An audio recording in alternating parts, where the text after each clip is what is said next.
episode of the Train the Trainer podcast. We have conversations with experts in the field of law enforcement and first responder training with the goal of giving some insights and tools for the trainers who train first responders. And today our guest is Judith Andersen. Yes. I have to apologize first because my English is not that good. It's better than my Dutch. But so yeah, and she will introduce herself later on. And we have Teun Pieter. Can you introduce yourself a little bit? Yes, my name is Teun Pieter. I'm also called TP, working for the Dutch Police Academy, and I'm a researcher on the topic of resilience, so the human in the uniform. So we have similar topics in which we are interested. Erik, yes. Thank you. Yes. And we have Jos van Wegen. Jos is a police officer, former police officer. We were colleagues at the trainer center, so the police law enforcement training center. And today, Jos, you're the coordinator. Yeah, coordinator. Some prominent function. Call me the boss, but it's a horrible word. So Yeah. I'm not the boss. But Yeah. You work in policing for now about 30 more I years. went to this complex in 1986. Last century, so we better don't talk about it. Okay, thank you, Jos, also for and you have a lot of trainers under in your team. Yeah, about 35. 35 trainers, and maybe it would be nice because the goal of this podcast has always been like bridging gap between science and then what can the trainers do tomorrow for the training. Can I start with a short introduction, who you are, why you're here? Sure. Yeah, so I'm associate professor at the University of Toronto, and I'm a health psychologist, and I specialize in studying the psychophysiology of stress and how it impacts performance and health.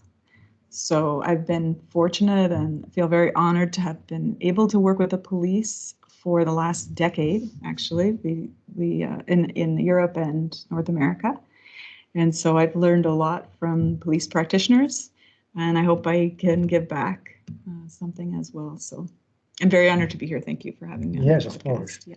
And what is your, because I read some papers about de-escalation, about critical decision making, but you are also interested in, well, let's use the word stress and resilience on the feet, in the and intervention. So I have a basic science sub-theme, which we hook people up to the different biometrics and collect cortisol, heart rate variability, acceleron, all of those metrics, and we observe how people perform in different settings, a lot of in applied settings, mostly, and then we see what the trigger points are, or where we could potentially form an intervention to improve critical decision making and health as well.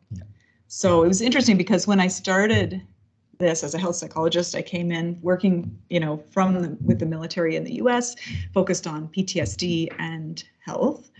And then I came to work with police. And so I was all gung-ho, ready to do the same. And then in our first year of training, I realized that the police were asking me also, how can we perform better? How can we apply lethal force or force? How can we train our officers more? So I thought, okay, that's another sub-theme. And they all do work together. They all do speak to each other. So if I'm correct, you're saying that health, performance, adaptation, recovery, it's the total cycle, isn't it? Absolutely. Yeah. And I think from what I've learned from policing is that most of the people I've met as police and police trainers, they want to be excellent. Many of them love their job. They want to do the best. So their health is sacrificed sometimes for the performance. And also they didn't want to hear about health at first, so I thought, I didn't even use the term psychology or, relaxation or mindful or anything like that. I focused on like the biology, the fitness, and in using those terms and words, I had found there was a lot more buy-in. And ultimately the side effect is better health. So that works too. But, I think people are more open to it than a decade ago. in talking about health and mental health, but you can certainly approach it from this biological perspective as well. Yes.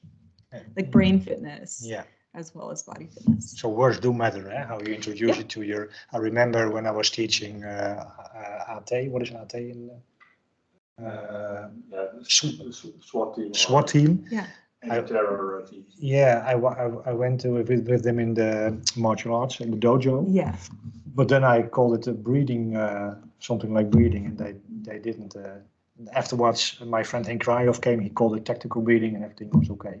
Yeah, a tactical. You add the word tactical on everything. Yeah. I have a question for all of us, and the question is as follows. Okay. I do my intelligent pose. Yeah. Is acute stress really a bad thing, or is this maybe a wrong narrative? And what I mean by that is there is a lot of research, for example, from Dr. Alia Crum of the stress mindset. Eh? If we tell people all the time that stress, whatever it is, we have to define, stress is bad, then, well, stress will become bad. Eh? But we can also, I remember in talking to Bill Lewinsky, that some people perform with 200 beats a minute on their, on the motorcycle racing cars. And so you need also the stress. So I would like to throw this question around. So is acute stress really bad, or is this a wrong narrative? And well, just your reaction, starting with you. Okay, well, it's not bad. I think it's a wrong narrative. That's just what I found in our research, is that you obviously need stress and you need the stress response, but that it needs to be modulated. And when I started in this area, everybody thought it was just, sympathetic reaction, fight or flight, and we need to relax, we need to calm down. But what we're saying now is you need the system to work in modulation. So you need the parasympathetic system and the sympathetic system, and they can work together. And you can modify, like with your breathing or muscle control or positioning and so forth. You can behaviorally condition your autonomic nervous system to take the best of the stress response and use it to optimize your performance. So yeah, when people are a race car driving and they're at 200, yeah, they couldn't do that all day and all night and all day. That would eat away at their body resources and that allostatic load. But they could certainly do it for the performance time. Yeah. So that's what I find, is that we don't teach relaxation during the actual acute critical incident.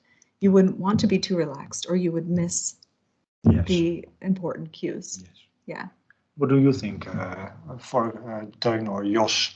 What do you think about stress? And is it a bad thing or is it a good thing? Can it be a friend or a foe? Yeah, it can be both, and context matters. So it's not a stupid question. I think it's very good to think about the words we are using, as you said. To add to Judith, the context is also very important.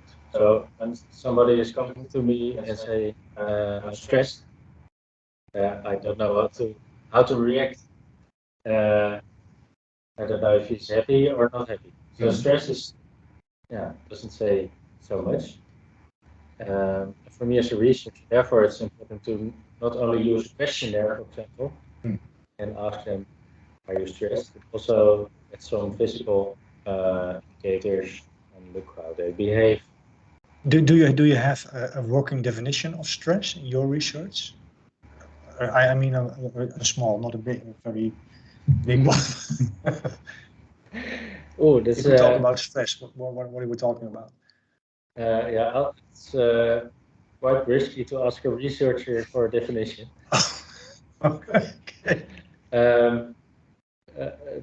But it's a sort of disturbing the system. But then the system has to correct. So it's homeostasis. So it's hard to pronounce. You know what I mean. So the system needs to bounce back, basically. And now we're talking about stress, not about eustress. We're talking about the so-called. And acute stress, but it's the same. And then you need maybe faster bouncing back, probably. But I don't know, because context matters. Yeah. And Jos, in your experience, both as a police officer on the streets, and you did some. I think the reason why we're still sitting here with the four of us is because we have a stress reaction. Yeah. For me, it's quite a normal reaction to maybe abnormal circumstances. And to keep the whole biological process intact, upgoing to react, to respond. Yeah. I don't see that as bad at all. Besides, if you are stressed in the middle of the night and nothing is wrong. Yeah. But that's something else. Yeah. But acute stress response. And how do we prepare officers right now at this moment? Do we prepare officers for that? Is there a training program here in the Netherlands? I don't know if we have a training program. I think that all things we learn, the students must be under several circumstances. So it's more like a toolbox to help them to react. First of all, accept that they are stressed. And it's quite normal, but still can be performing those circumstances. Yeah. It's more like get used to the idea. Yeah. Don't worry. You're not a psychopath. Stressed. Yes.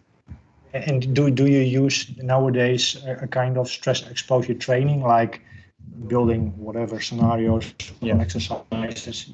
But then also it's really delicate because we try to succeed in some way, because it's quite easy that people get killed several times a day and they learn nothing. So it's a delicate question. Keep them under performing some sort of stress, but not too much that they become in a panic state. Yeah. So that's probably not.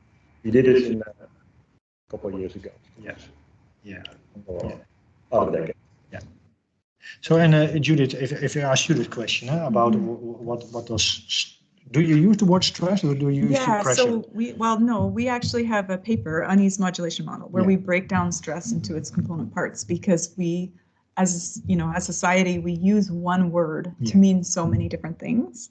So, there can be stress from just the difficulty versus demands. So if you have, or the resources versus demands. So if you have a report to do and you know how to do it and it's easy for you, but you only have 1 minute to do it, you're going to feel stressed. But if you just increased your resources, you wouldn't feel any stress or unease about it. So there's some parts that we can just help people by giving them more resources if we can, and that takes away stress and it doesn't build up to be chronic stress. Yeah. But then there is the biological side, when your stress response system is engaged, and if you have that chronically over time and you're not able to bounce back or recover, like TP was saying, that becomes a drain on your physiological resources and a wear and tear on your body, and it leads to burnout. Yeah. So there is a psychological aspect. There's an aspect where you can just improve your resources, and then it will take it down. And then there's the actual, physicality of stress. So we kind of lay that out in that paper.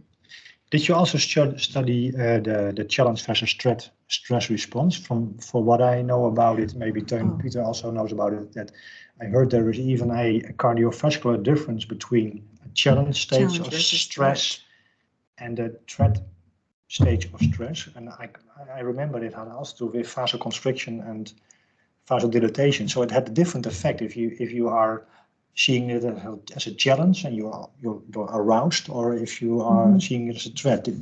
Yeah, I mean, it's a similar thing. There's a lot of different words out there, but it's a similar process in the body. The vagus nerve it's modulating. If you think it's a challenge, that you have the coping resources, even if that you're not thinking about that cognitively, but it's an implicit knowledge in your mind, then your vagus nerve, all of that is being modulated, and yes, you can perform optimally. You're in the zone, you're for whatever words you're going to use. But then if you're realizing in some way, either unconsciously or consciously, that you may not have the resources or know-how, or you're focused on the unease. That's another thing we talk about in our paper. One thing that unease does is shift your focus from the task at hand onto the way your body is feeling. Okay, and that's what changes critical decision making. Because you're focused on the physiology. Yeah. My heart's beating, like I'm breathing. If you're focused on that, you're not focused on the task. No. You're not focused on what's important now. Yeah. I know that's a phrase we use in Canada in policing. What's important now? Yes, from Ryan. Yeah. So unease shifts your attention from what's important now to the body, and we want to get people to shift back. What is causing unease? So I'm in an arresting control situation, maybe in the preparation for that, and then unease. Is it the interoception? Like I feel something in my body, and I frame it like. It is interoception. Yeah, that's another word for it. So there's parts of your brain that there's synodal nerves in your heart. They communicate in like so instantly. So as soon as that even thought implicitly or consciously is triggered, your brain is talking to your peripheral physiology and like, you get that engagement, and then that can shift your attention from the task at hand. So it's just an important part of training is of course to recognize that, like Yossi was saying, and then recognize that and be able to then shift back. What can we, mostly Jossi's colleagues, do in training to educate the officers of this aspect of unease and of the shifting of their attention? And can they change it? What can they do?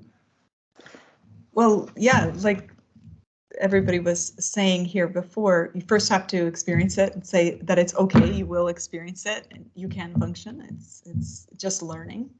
And then one thing that we've noted from police great trainers, and then also in our research, is starting very slow, not overwhelming. So there was a lot of popularity of the stress inoculation training. And when I started, and maybe it's different now, but that was just like throwing ninjas out of the ceiling, and people were just like blindsided. So scenario-based training, there's so much already like social evaluative threat and concern about it, that you don't have to make extremely fancy scenarios or complex. People are just needing the basics. And if you hook them up to their physiology, you'll see that. And when we showed the trainers that with these basic scenarios, because at first the trainer said, no, it's too easy. And then we showed them on the monitor, the physio of the student, the recruit. Whoa, that's all I have to do at first? And then I can teach this concept. Okay, they got that. Then I can make my scenario more complex. Okay, they got that, and I see it. Not only are they saying it, but they see it. Another thing we noticed is that the officers, you ask them, are you stressed? No, I'm not stressed. Let's do it. And then I look at the monitor, I'm like, whoa, So, yeah. So. And you measure heart rate, if I'm correct, Yeah, well, our sensors measure ECG, so it's even more than heart rate, and it's these other body signals. And heart rate variability is a very popular term, but heart rate variability was developed to be measured in a clinical setting with very sensitive sensors and no movement, because it can be influenced by breathing and body position and so forth. So we found in reality-based scenarios, if you look at heart rate with things like accelerometer, movement, and also observation, is the person moving around or fighting? If so, just looking at the heart rate in relation to what they're doing gives you a pattern of, is this an okay response? Is this on a trajectory for success, or are they working out of a state of unease? But the heart rate, I'm a little bit confused, because I remember the work of Bruce Siddle, what a chart like if you went to 180 whatever beats a minute, and you were in a black zone, and then you get some pushback from Alex Warthol, I remember, from different people, and nowadays I hear many people talking about that heart rate, the relationship between heart rate and performance. I'm confused. It's okay. There's a lot of confusion out there. I'm always confused. It's okay. It's okay. But there's lots of fancy measures that you can do for people and so forth. But as a trainer, if you want to see a blunt enough response using heart rate and observing what your officer is doing, will give you the idea for them. So there's no perfect heart rate zones. I think that's what some of the pushback was. It was like, well, I'm seeing my officers perform at 160 in this scenario, and you're saying they're almost chaos. you can't do that. What we found is that every individual kind of has their optimal zone based on their physiology. It's just the way their body is shaped, you know, fitness, all of that goes into it. So if you as a trainer can monitor, psychological and physio, if you can, these monitors, and heart rate is one way to do it while you're watching them in real time. So it doesn't work to later look at their heart rate because you didn't know what they were doing. If you watch it in real time, you can see when somebody starts to go off the rails because their behavior is changing, and so is their internal physiology. Yeah. And we like to pair that with video, so that all you have to do is play it back to the officer, because sometimes the officer will say, no, I didn't do that. I didn't start yelling, or I didn't do that behavior. And then the trainer is trying to talk, well, you did, and so forth. Yeah. You just show them, and with the heart rate plotted over the video. And you can say, this is when your physiology started to go up, and this is when the kind of behavior deteriorated. So let's do it again. Yeah. And let's, you know, change the response. Shift the focus from the unease. Yeah. Do you have questions about the heart rate, unease? Yeah, I have a question about unease, because if I understand you correctly, Judith, interoception, so that you are aware about how your body reacts to stress, is important. You are training their awareness, so they became more aware. But then you are, then the unease is growing, right? So for me, it's a bit confusing. It's important to know what you feel, to be aware of what you feel, what you are feeling. But at the same time, it's important to focus. What was it? What is important now? Yeah. So can I just clarify? Yeah, it's very, it can get more complex than I think it needs to be.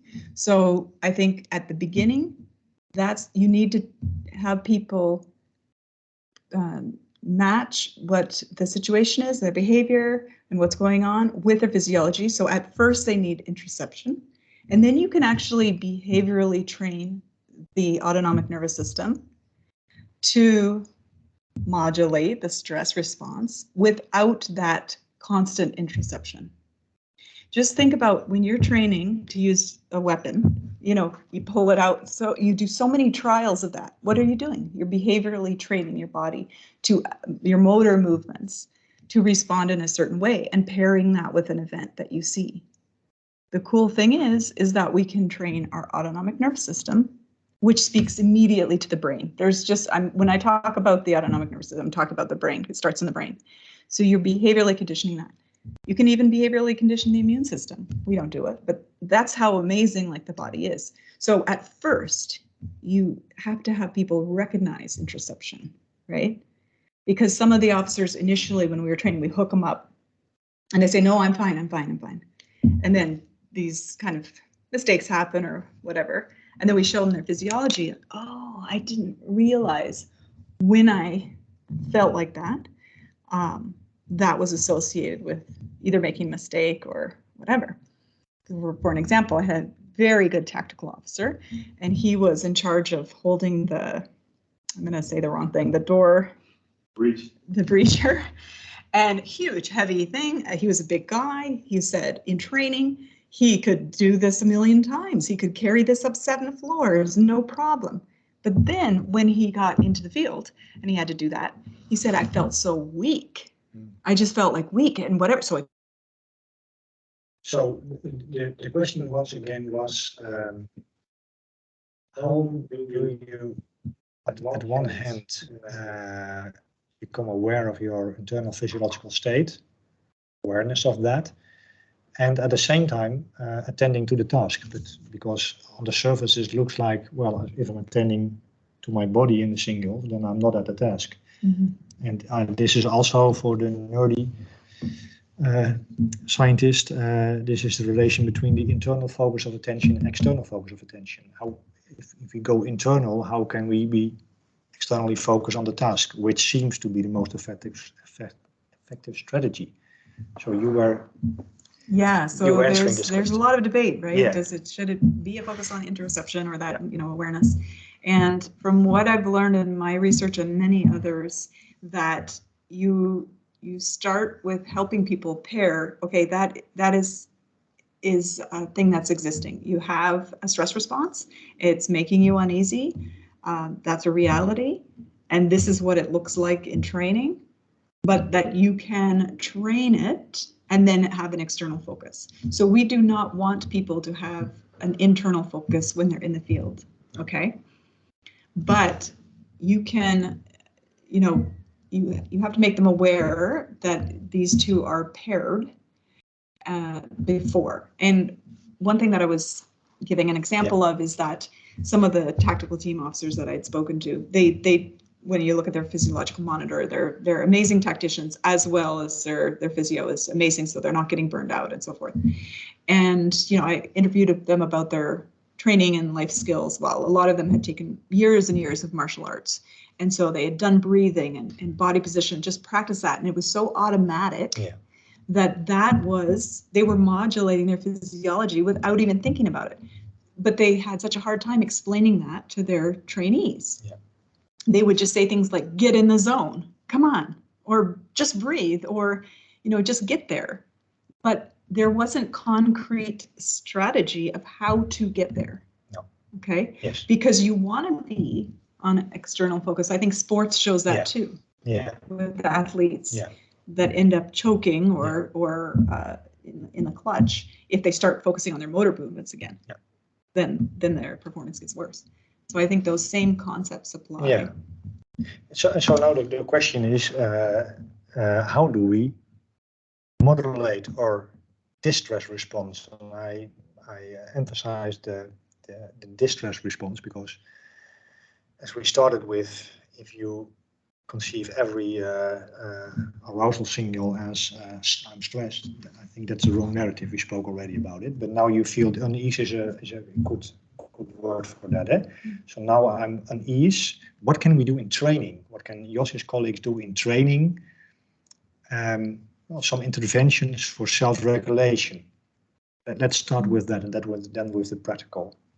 What did you found? What did you use?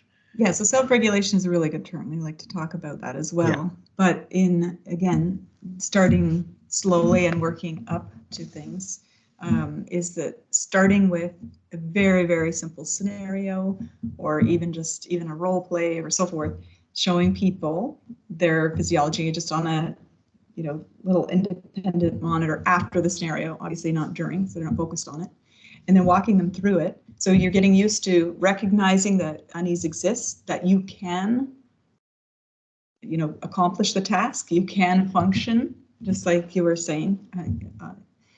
So you can be successful, and then they realize, okay, that's a reward, knowing that I can be uneasy and still function. Then you increase the complexity of the scenario, and so this is called biofeedback. And so biofeedback is not just about breathing. It can be about any kind of procedure where you're getting behaviorally conditioned, basically. And you can do that for internal body processes and external body processes. Yes. Yeah, so we work with showing people their physiology after scenarios, and then working that into the training, and then having them do it independently without monitors. We do not want them to be using technology in the fields like biomonitoring, because we don't want them to focus on the machine or or the tech.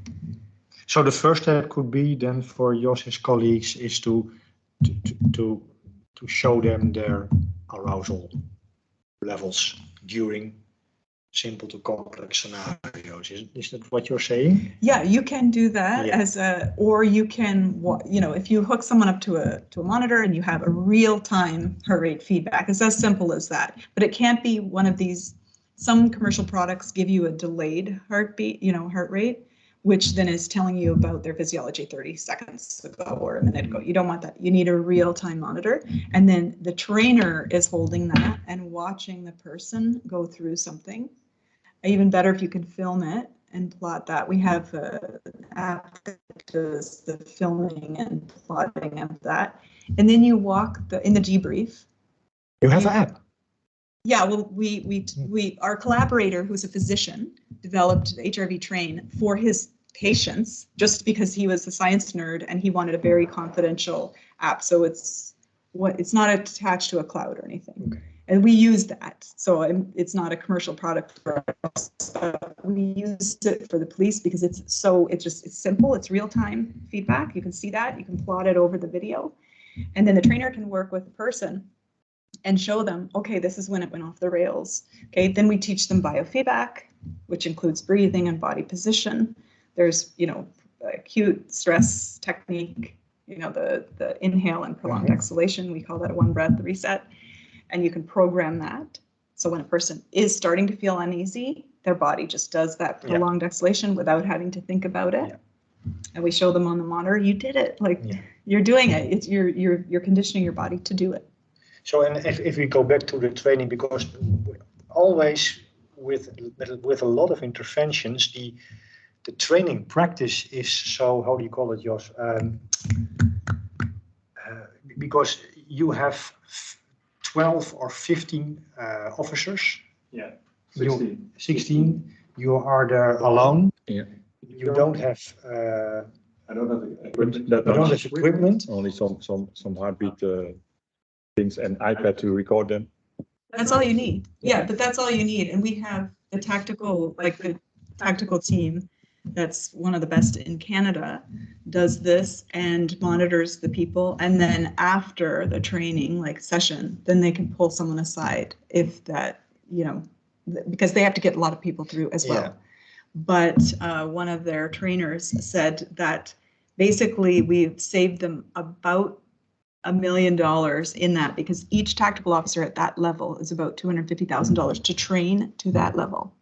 And she saved 4 people from being let go out of that position just by helping them to realize what the triggers were and what was happening. So for a heart rate, polar heart rate monitor and a real-time app, so you can monitor this and then you can have those conversations. We believe that you should be training this through recruit training on, so that you don't have to do these interventions later, and they learn these physiological modulation skills. Yeah. But also you can use it in other, training. And can we be creative?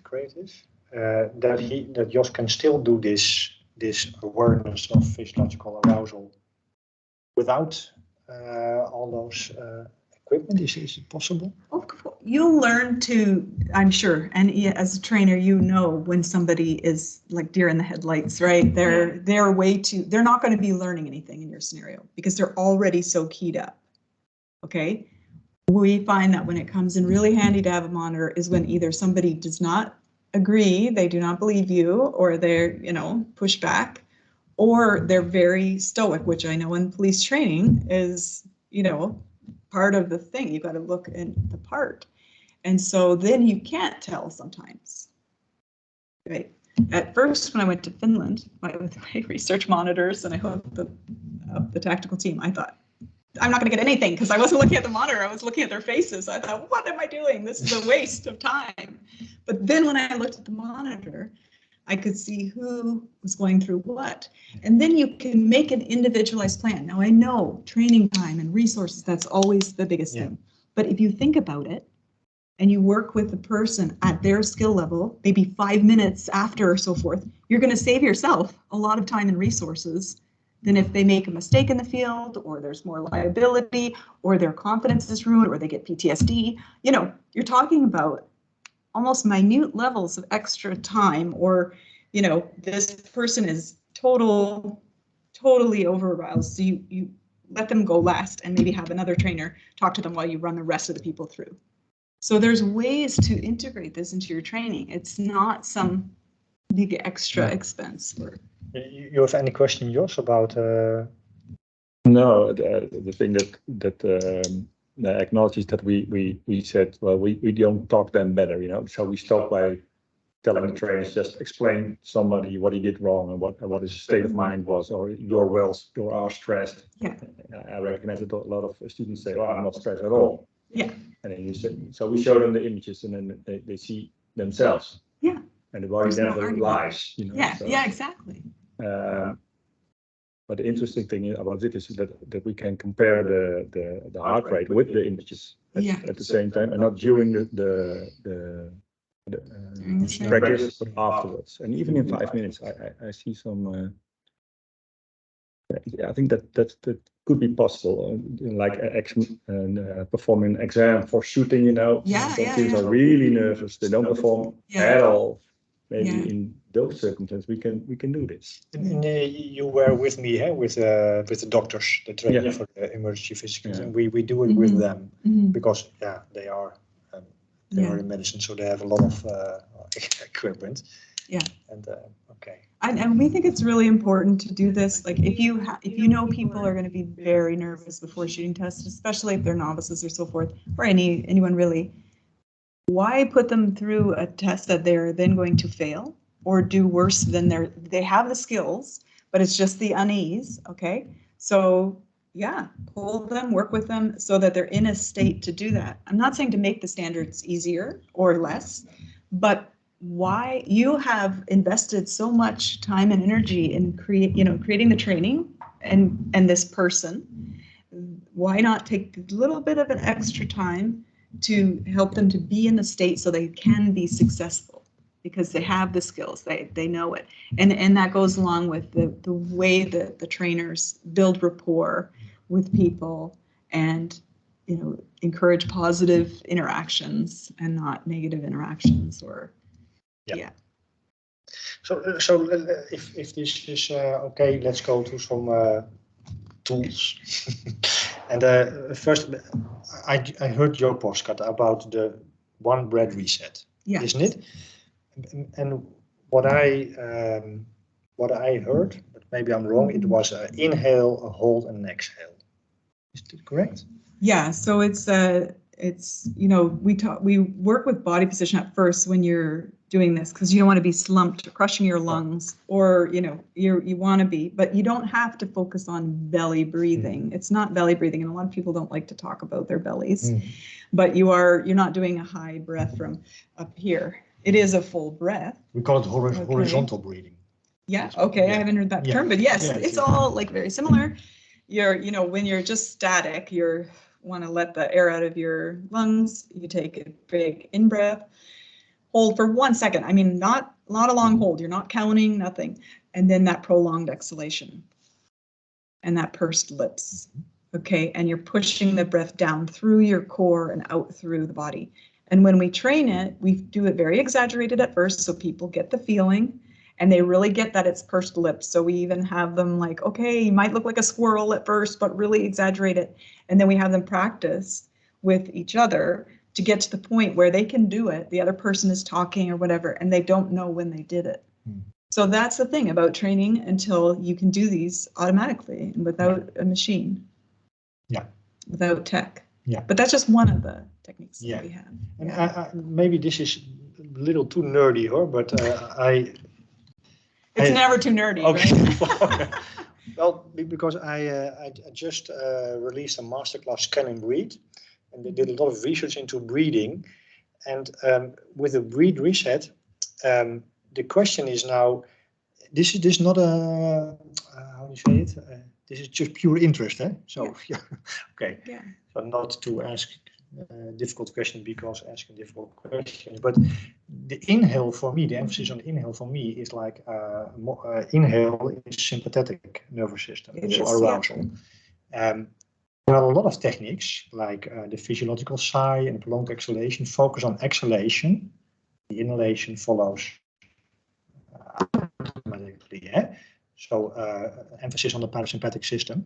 Also, I learned from Belisa Franitz that if you ask people to take a deep breath, they normally do it's like the inhale, the inhale focused.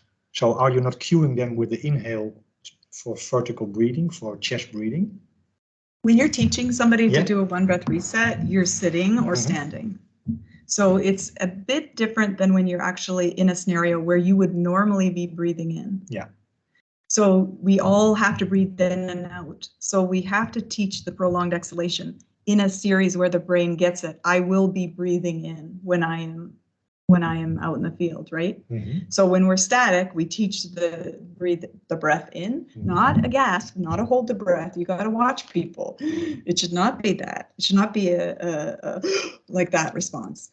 You know, it would be more like when you are walking around or something, you're going to take an in-breath. Your body is. So you need to take an in-breath, and the focus is on the prolonged exhalation. But when you're training this one breath reset, you need to make it real as if when you're doing it in movement or so forth, right?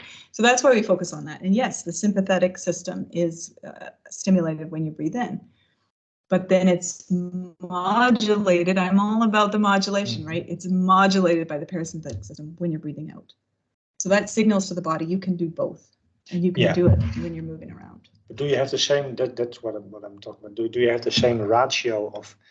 This is very simplified, of course, but say it's all about the ratio between inhale and exhale. So 2 seconds in, 2 seconds out. That would be a balance, eh? For example. Well, okay. So I mean, in reality, there's a perfect way to pull your gun out of the holster. I imagine, right? There's like the Play-Doh, whatever that thing is. There's a perfect way, but in reality, each of our heart and lungs are different size. We're a different stature. Yes, it's better to have a bit longer of an exhale because then you're having the prolonged exhalation. But you don't want to get into a long yoga breath when you're breaking down a door either, because that will be too relaxing. So your body will adjust. We're amazingly adaptive creatures. And so when your brain finds this works in this situation, it feels good. Like, when an athlete, they performed enough reps and they become so good, their body might do it slightly muscularly different. Like you were giving an example when you teach somebody to throw the perfect way. Well, their body might throw the perfect way for them in a slightly different, manner. So that's the thing. And we learned this from our collaborator, our medical physician, who is hooked up hundreds and hundreds of patients in his office with the HRV and the biofeedback equipment over 20 years. And you see, people are a little bit different. You teach them the skill, and then it adjusts. So it might be 3 seconds, or it might be 4 seconds for somebody. Yeah, okay. That's why we don't talk about counting. Like, we say one breath, reset, you do that. But if you're thinking about counting 1, 2, 3, 4, I better get out 4, you're not thinking about what's important now. You're all of a sudden thinking about the number of seconds that you're breathing. This was also the critical tactical breathing, eh? Yeah. So it's too long, of course, when the people are shooting on you. Yeah. And that also the cognitive load is too heavy for counting. Well, think about it. Yeah, you're counting. You're not focused on that. There's part of the time you're holding your breath for 4 counts. That's crazy. Your body's going to react and hyperventilate. And then you're not. If you have to talk to somebody, you can't also be counting. So, combat breathing, tactical breathing, box breathing, that can be great if you're by yourself. You're trying to relax, go to sleep. There are all of these breathing techniques can have a place. I mean, there's some that are way out there, but they can have the place, but they need to be applied, I think, at the right time. Do you have any concrete questions how we can integrate this into training? Do you have any questions? I think that's a very good question. And if I understand correctly, it depends highly on the participant, so on the student, on the colleague who is in front of you. So I think it largely depends on the trainer. So the trainer has to focus on the student, what's needed in the training. I'm also interested in the critical decision making. So Judith, you also studied decision making, and for me there's a connection between the things we just discussed about how your body is working and how you deal with stress. And then the next step for me, talking about context, is that a decision needs to be made. And there is a certain situation and you can do A or B. And you have also done some research about that, right? Maybe you can tell more about your critical decision model? Yeah, yes, absolutely. Again, they're related, you know, so we talk about unease blocking the ability to make critical decisions. Sometimes, I want to clarify though, sometimes unease is good, right? Think about when you walk into, like a police officer walks into a room and the hairs on the back of the neck stand up or so forth, because they're uneasy, but they may not know yet what it is. That's good. Like, you want to be aware, right? So unease is not always a bad thing, but learning to differentiate when it is, and then that will help you also make your critical decision. Okay, this is a threat, not a threat, and so forth. So, and we use biofeedback in many ways to accelerate learning, okay? Because once people connect the physiology with the mental strategies that you have, like, you know, you have great training about, you know, cognitive load and making clear, fast decisions, and what your training models, I would say, you know, you probably have not checklists, but you have steps and so forth. Well, you can memorize those and learn those, and then you're connecting those with modulated physiology, and you should see better critical decision making. And what is your model all about? Yeah, so we did a whole research project on the research between of how to develop graphical models for use of force trainers to use to train use of force. So we ask, you know, cognitive neuroscientists, we ask graphic designers, psychologists, police practitioners, expert use of force trainers. We did interviews all over Europe, North America, and then we boiled down that science. We had a graphic designer come up with a model. It's called the decision model for police, and it combines icons with plain language, small, you know, sentence structure under the graphic model. That is the essential skill that a police trainer would use then to build an entire module about, let's say, communication. Well, sometimes on graphic models, what we saw before, they would just say the word communication.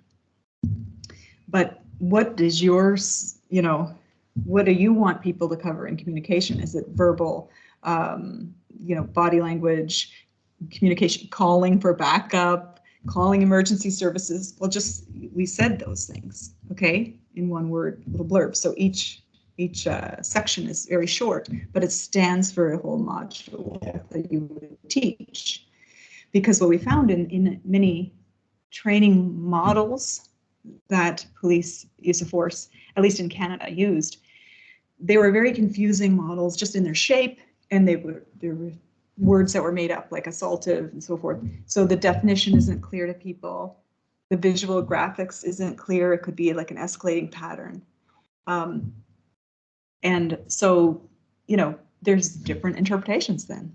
Yeah. So the standardization of training is more difficult. Yeah. You know, you have here in the Netherlands, you have standards that you're going to train and modules that you're going to train on. So graphically representing them with the plainest language you can. And what I mean by that is, if you mean, instead of saying the word assaultive, you mean violent and punching with fists, to say that, you know, that's plain language. And we encourage then the trainers to use this plain language model, the officers to learn it, and then write their notes based on that. So they're using the same words in their notes and just describing, instead of saying the subject was coming at me in an assaultive manner. No, they say in their notes, the subject was approaching me running with their fists up, and they were holding a, you know, metal bar, and so I did XYZ, you know, instead of just using these jargon, jargon terms. So, and then the one thing we as researchers added to that model, because there was all this great training that was already being done, it just wasn't really represented graphically clearly. We added also, of course, the internal, the stress, you know, the mental health, physical health, and emotion regulation component to the model. Yeah. To signal trainers that they need to pay attention to that as well. So is it essentially like it could be both What is it? That was the goal. Yeah, you Okay. combine it on, and then you have your total training curriculum. Yeah, so there's multiple benefits to having icons that you associate with. You've seen it all now during the COVID pandemic, because people have different languages, learning styles, visual accessibility. They can see a graphic, and immediately it triggers in their brain the whole set of modules or information that you train them on. So, and in Canada, at least, we had these use of force models posted on every wall, every police station, in their notebooks. They have this model. So if you have a model, then that has the icons, you can even use an icon, on a slide or somewhere posted or something, and it triggers that immediately. Like, what did I learn about that? So it's the way, and that's how society is moving to using graphic design and icons, right? Specific graphic designer in social behavioral, visual design, supposedly the best one in Canada. He's a great guy, Peter Stoiko.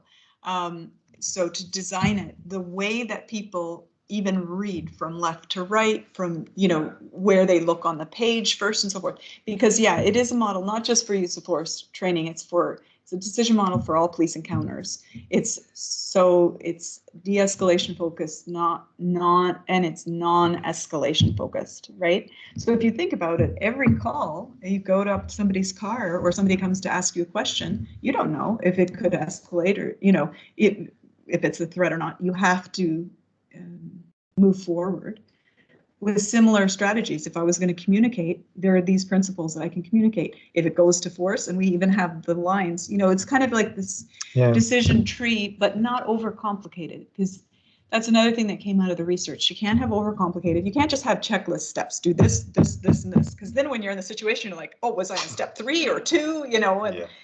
So it can't be like that. It has to be dynamic.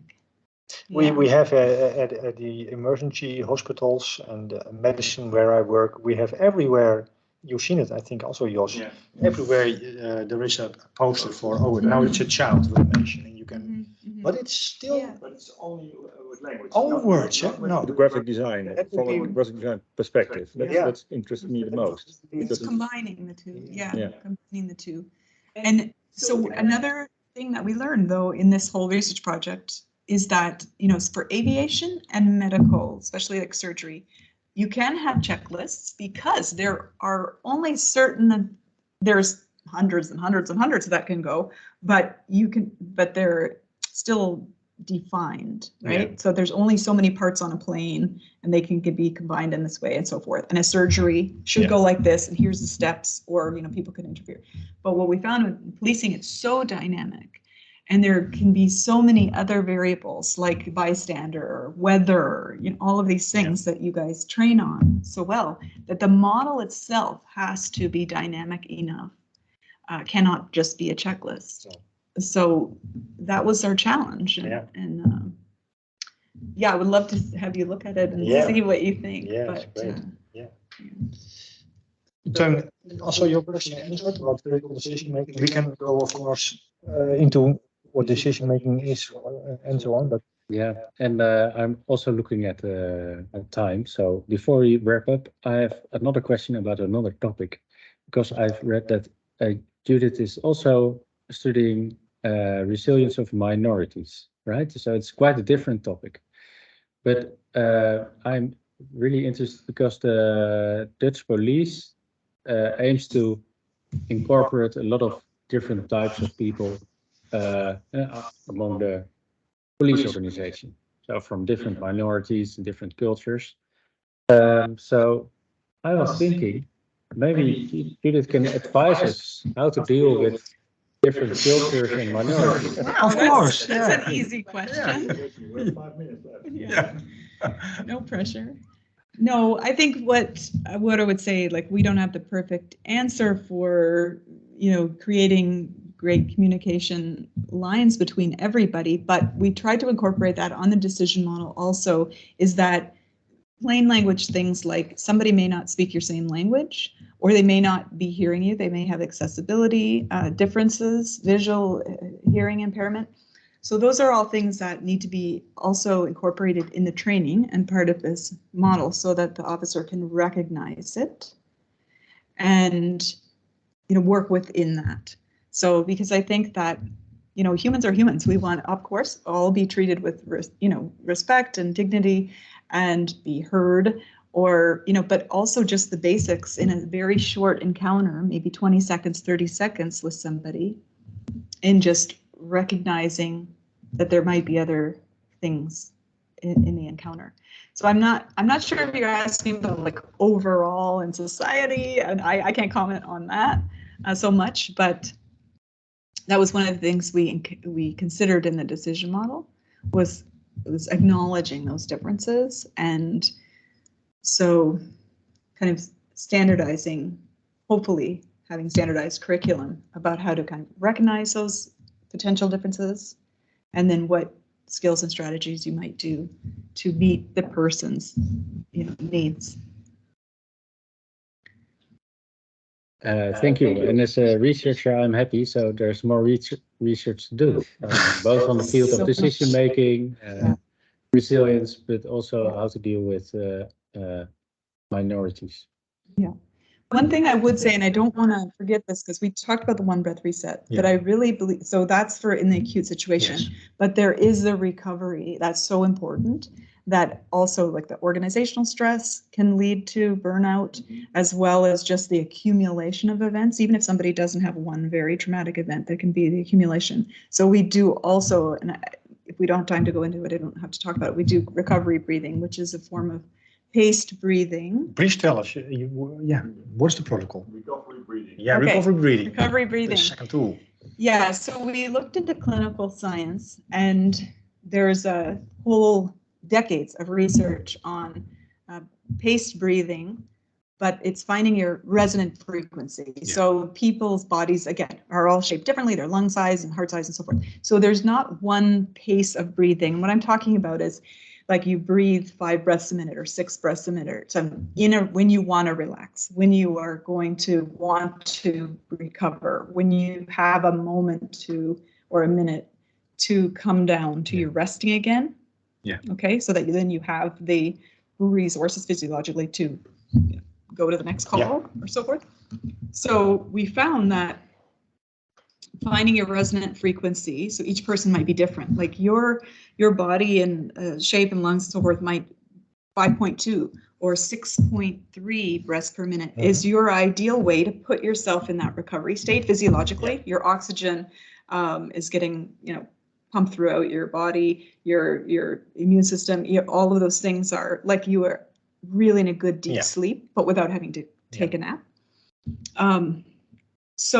But teaching someone that's usually you're hooked up to these machines and so forth in the clinic.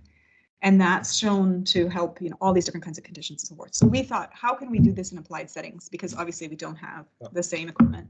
So on the same app, like we have the different paced breathing paces from, I think, 4 all the way to over 8, because people usually just in normal breathing breathe about 12 to 18 breaths per minute. But you want to slow that down to their resonant frequency. But so we have them breathe at these different paces. And then we also look, so you look at the monitor, you can see at what point did their heart rate go into a wave pattern with the breath, at what pace. And then that's just a sign that the body is in a recovery state. Okay. They can practice it with an app, but can they also see their physiology? Yeah, so on our app, I know there's other paced breathing apps and everything, but what's important is that you're not forcing yourself, and this is, again, we learned from clinical science, because it got so popular to slow down your breathing. People were breathing at 4, I better really slow it down. And their bodies are like panicking. It is actually doing damage, right? And some people are coming into the clinic thinking, I'm trying to do all this really deep yogic breathing and it's supposed to be good for me, and I'm feeling worse than I ever did before.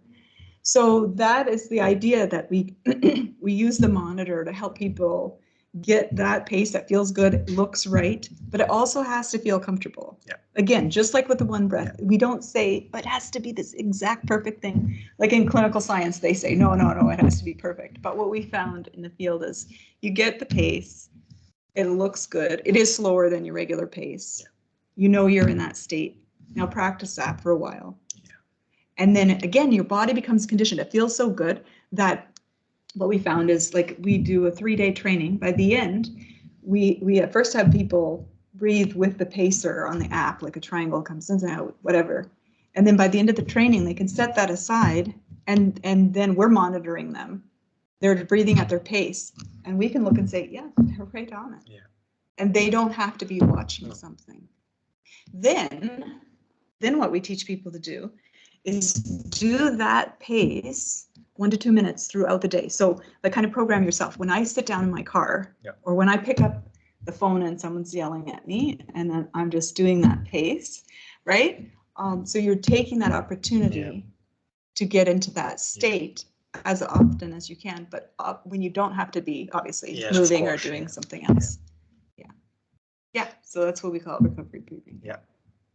So with all these things, I also conclude that sometimes it's very difficult in certain cultures too, because I had nurses who say, yeah, I can stand at the bedside and doing a kind of breathing because they're looking at me. But I say you can do it invisible. Yeah, you can do it like so right. Nobody sees it. It's not a thing anymore. Yeah, and that's also.